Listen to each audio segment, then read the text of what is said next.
That was an image of the window projected onto a screen by a convex lens. This is a model of your eye.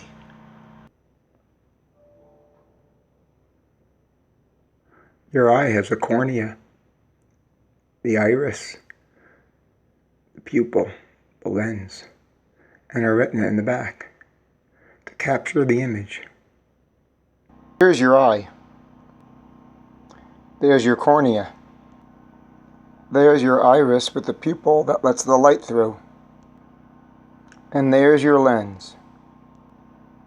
Light comes in from a distant object and refracts at the cornea and the lens.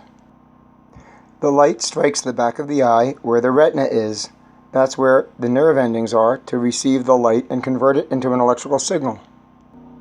The nerve endings are gathered in the back of the eye and go out through the retina by the optic nerve. There are no receptors here, and that is where you have a blind spot. And your mind fills in the gaps created by the blind spot. In our lens model of the eye, the right side is the screen, that's the retina. The object is off to the left.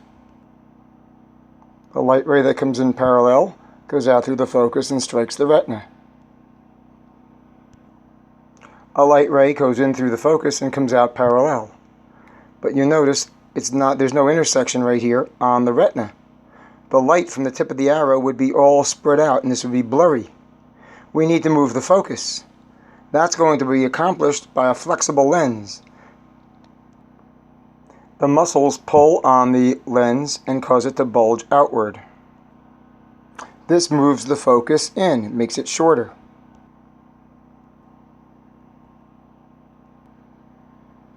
Now the blurry image is sharp. The tip of the arrow has come to a point here.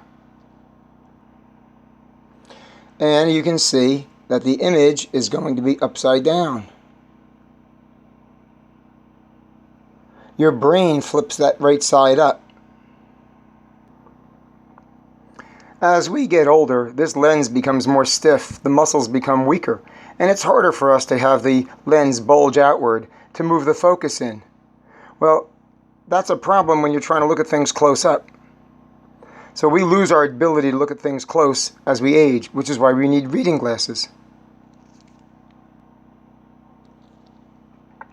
The focal length is too long if we're old looking at something up close, and the reading glasses help bring the light in and pre-focus it to converge some of the light, and that helps move the focus in. Actually, most of the light is focused by the cornea.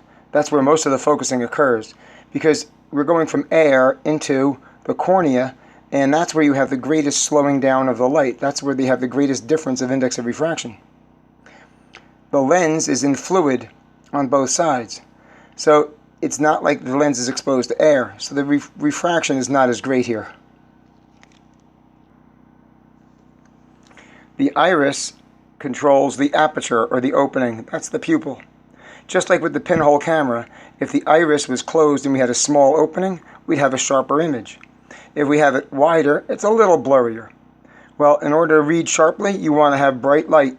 Brings this thing down and makes the light more focused. As we age, our lenses can get cloudy, and then they have to be removed. It's called removing a cataract. It's one of the oldest surgeries.